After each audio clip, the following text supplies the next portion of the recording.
Golfers, do you struggle hitting solid iron shots, not getting any compression on your golf ball? Well, today we're going to be looking at a golfer that you're probably very familiar with, and that is Tommy Fleetwood. And there's one specific thing that he does in his golf swing that I think can help every level of golfer, especially those struggling hitting thin shots, chunking the golf ball, not hitting solid iron shots. So let's take a look at what Tommy does and how it can help your game. All right, so if you watch Tommy Fleetwood when he plays, a couple things stand out. One, his hair, beautiful, but you'll notice that all of his follow-throughs tend to be very, very short, okay? Rarely do you see him finish with the club really up over his shoulder, maybe for a driver, but for the most part, it always looks like he's got this short abbreviated finish. And he's actually talked about this and discussed why he likes it in his swing. Started as a practice drill and then it incorporated into his actual golf swing. My short and follow through. Yeah. Originally why we did that, when I was working with Alan, I was inside. I've always been a big drawer, but I was always pushing the ball further out. I would always like save it with my hands. I'd be wrapping over, and all we did was hit punch shots for ages, trying to time my body up, get my body to keep, it's all well and good saying your body to keep moving, but you actually want it timed up. There's no point keeping it moving and catching everything late and your arms having to catch up. So punch shots for me were all about taking the hands and arms out of it and having everything timed up, and then it just pretty much happened that I thought, well, I'm hitting it that good on the range, I might as well play like that. And then it stuck. Yeah. Now, why is that so beneficial? Well, two things. The first is actually understanding of where the speed and the power comes from. What I see with so many golfers is the tendency is to try to swing through the golf ball and try to get all their speed somewhere after the golf ball, and they end up looking something like this. Okay, they're worried about getting the club way over their shoulder, thinking that the farther I can swing the golf club, the more distance and speed that I can get. Well, really actually doesn't work that way. The way we need to be looking at power and speed is two analogies I'll use for you. First would be cracking a whip, okay? Second would be snapping a towel, okay? The same principles. What's happening and why is the speed in that snap happening? It's not happening because the whip is continually being pulled around. The speed is happening because there's some deceleration, okay? So what's happening when he has that very short abbreviated golf swing is he is slamming the brakes, okay? He's swinging hard, but he's stopping the swing very quickly, right? Not only is that giving him more control, but it's actually giving him more speed and more power, right? So if you've ever hit a shot from underneath a tree branch or anything where you've had a very restricted follow through, you might find surprised of how far and how fast that ball jumps off the club face, okay? And that's what's happening here, right? So when we're able to learn to decelerate the club properly, we actually start putting more speed into the club head, putting more force down into the golf ball, right? So I'll hit one here, okay? So trying to stop this club very quickly, right? And that ball's heading out there is going at least 3/4 of my actual normal distance, not really with much of a backswing there either, as you could tell, all right? So now, where I really like this drill with most golfers is my biggest issue with most golfers that I see is the arms tending to pull apart and then also overusing their wrist and having this left wrist going into extension too quickly. Now, usually that's coming because their bottom of their swing is occurring back behind the golf ball. So that's the first thing we need to address, but we will tend to see a lot of this coming through the golf ball. Now, where I love this drill that we're gonna do is the only way I can do it properly is if I have better control of the forces in my arms and in my wrists, okay? So here's how the drill is gonna work. The Tommy Fleetwood hit hard, stop fast drill, okay? And this is a drill I got from my mentor and friend, Andy Plummer. You've probably seen this floating around some other YouTube pages as well. It's a phenomenal drill.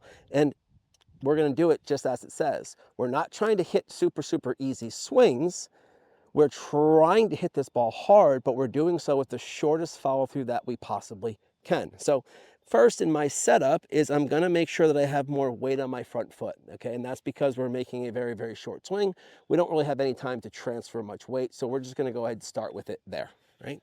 Now, we're going to start doing this with very, very small swings is how we're going to learn to train it. Now, if my backswing only goes to here, right, how am I going to be able to create some speed? Well, I'm going to have to start creating some of that speed with my wrist angles, right? So in my backswing, I'm going to go ahead and make sure I hinge the club, that I've created some angle with my left arm and my golf club, right? Now, here's the key. I've created this angle. The key with this drill is maintaining these wrist angles through the golf ball. That's where my speed's going to come from, not from me trying to move the club with my hands. Notice what happens to the club.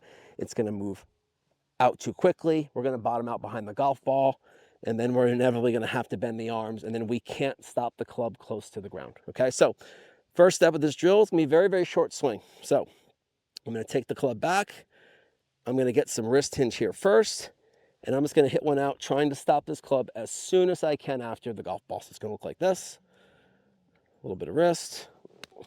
Okay, and it's just a little punch shot. Okay, I've got my 9-iron here. Use something with a little bit of loft that way because the ball is going to come out low. Okay, and again, as we look here, where was my divot? Well, after the golf ball. And what you're going to find as you're doing this is you're going to have at first probably some very, very deep divots, and that's okay, especially if you're not used to ever taking a divot. All right, so again, do that again. I'm going to set my wrist angles here first. Okay, very, very short follow through. Okay, now notice here, I'm going to hold my finish here. What do you notice? One, my arms, very, very straight. Okay, my arms are really locked out. I couldn't straighten them probably much anymore. Two, what do you notice about my wrist angles? They're basically exactly the same as how I started. There has not been any movement happening with the club. The club has not passed my hands coming into the golf ball. And the third thing that I notice is that the club's staying very, very low to the ground. Okay, so we got the arms straight, we got the wrist angles maintained, and we have the club very, very close to the ground.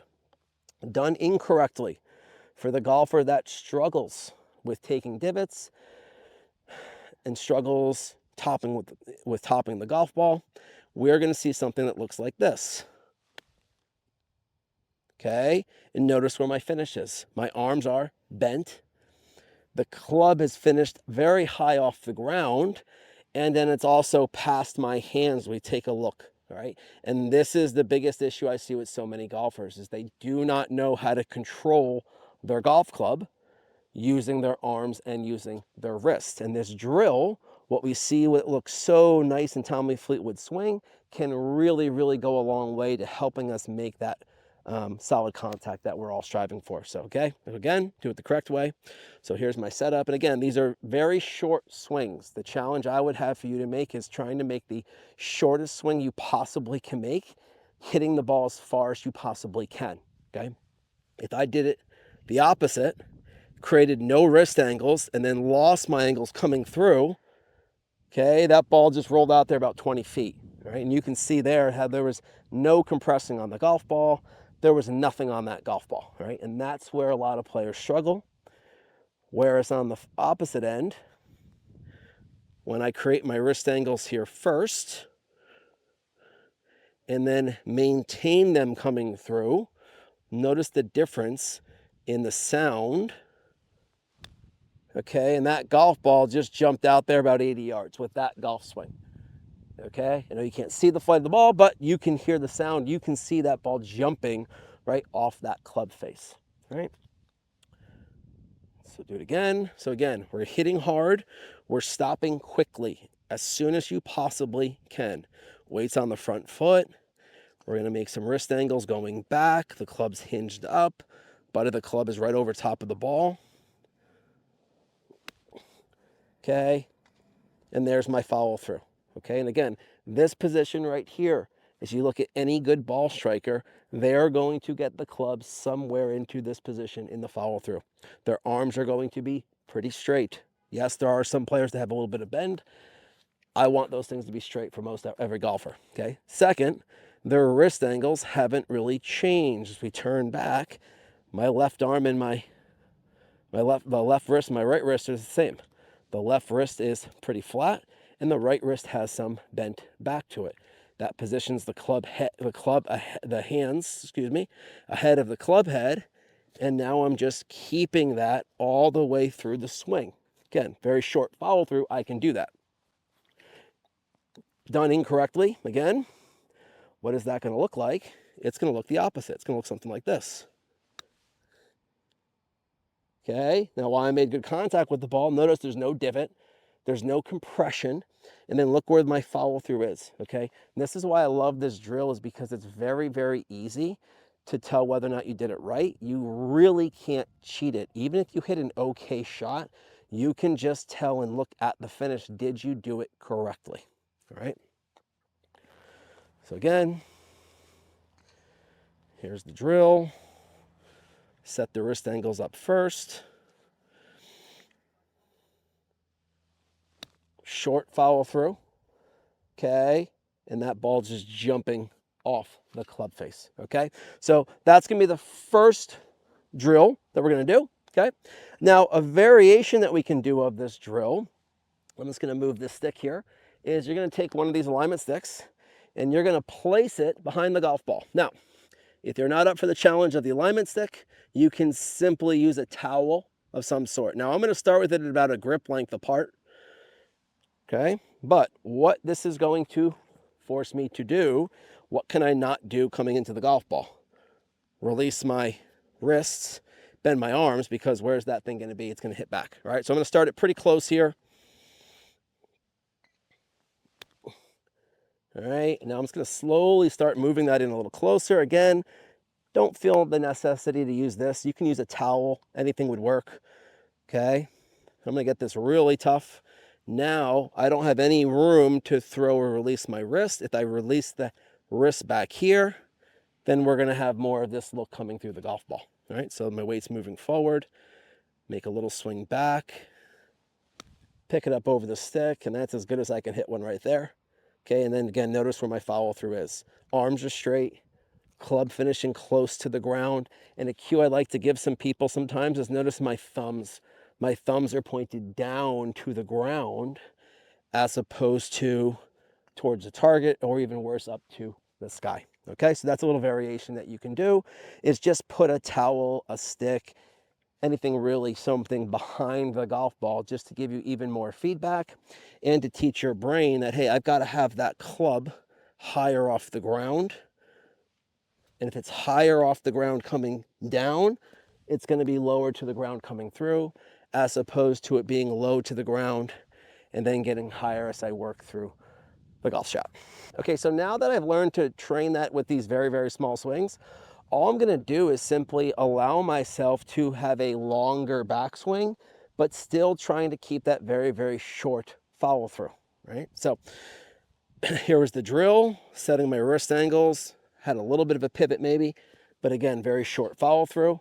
And now I'm just going to let this club travel a little further back with the goal of trying to stop the club as soon after the ball as I possibly can, right? So a little longer backswing, gonna have the weight a little bit forward here still, a little longer backswing.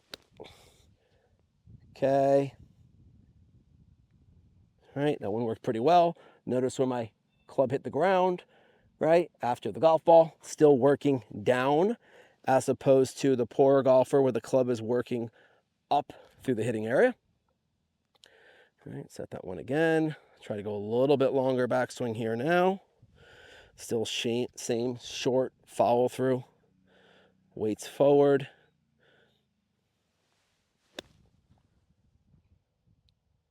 Okay. And again, look where my finish is, right? Again, what you're going to notice to start with, yes, that's too deep, right? That's too deep, that's too steep. But for the golfer that is struggling to make a divot, that is struggling to hit solid iron shots, I want you to go there first. I want you to learn what too much of it is, all right? So now from there, as we continue to progress through a longer swing, okay, now we can start letting that club go just a little bit further, but I'm still trying to get that feeling of my arms stretched out, the club low to the ground, and my thumbs pointed down as well, trying to make sure I get to that spot. But now I'm going to let myself go just a little bit longer in the follow through. not quite so close to the golf ball. Okay, and that's a much better one there. All right, that ball jumped out there pretty good. Okay, and then look where my follow through is. Okay, now people will say, well, what do I do from here? Well, this is the end of my follow through. Notice where my shoulders are. My shoulders are rotated 90 degrees from where they started. My hips have rotated. The only thing I would do from this point is just let my hands rehinge the golf club and maybe then soften my arms a little bit. And there's the follow through. Okay, that's a much more controlled follow through. It's going to allow you to hit more solid iron shots rather than worrying or trying to get this club way up over your shoulder, which I see so many people do. Right, something that looks like that, thinking that's how they're going to create speed. And again, notice how I barely even hit the ground. Right, so again, what can we learn from Tommy Fleetwood? A lot. Okay, but the thing that we're going to focus on today, and what I think everyone can do a better job of, is learning to appreciate this short follow through. Right, that shorter follow through is going to allow you to hit more solid iron shots. It's going to allow you to hit the ball farther, and it's also going to simplify things, obviously, not worrying about this club having to travel somewhere up over your shoulder. So final one. Wait a little bit on the front foot. Gonna let the club travel just a little bit farther on the follow through. Here's the backswing. Okay. The only way that I can keep that club stopping there with that much speed is if I have really good control of my arms and wrists. And then from there, I would just simply let the club, right, hinge a little bit with my wrist. Maybe my arms bend just a little bit. Okay. Now, one thing, as you might notice when you do this, right, is grip pressure. Now, how many times have we been told that we need to make sure that we are holding the club very, very lightly, like we've got a baby bird, okay? We don't want to kill the bird, or that maybe we're trying to hold some toothpaste. We're not trying to squeeze the toothpaste. Good luck doing that and this drill. I don't believe you should have very, very light grip pressure. If anything, I want to see most golfers feeling very firm with their fingers. Now, I'd want the wrist to have some flexibility movement. I wouldn't want necessarily the wrist to be very, very tight, but the fingers, absolutely. I'm going to feel some pressure there because if I have very light grip pressure, look how easy it would be for this club to start moving, all right, in my hands. So don't be afraid to squeeze, have a little bit of pressure in those fingers, all right? And again, our goal with the drill here, hitting hard, stopping quickly. And that's our goal, is to stop the club as soon as I can. If I can do that, like Tommy does, I'm in control of my club. I'm in control of my ball flight. So again, hit hard, stop quick. Let's see how quickly I can stop this one. Okay, need to start playing golf like that with that follow through. All right, but again, notice what's happening. Divots are getting deeper, clubs are working more down. I'm getting better compression. Thank you everybody for watching this video. I hope you found it helpful. If you have not already done so, please make sure that you like and subscribe to this channel. That will help me to continue to put out content. If you would like to work with me, we may do so in person at Holly Ridge Golf Club on Cape Cod, or we can do so through the Skillest app online, and you'll see descriptions to both of those in the comments below. If there's anything you would like to see in future videos that you think you need in order to help you break 90, please make sure to mention it in the comments. As always, I appreciate you joining me and look forward to seeing you again next time.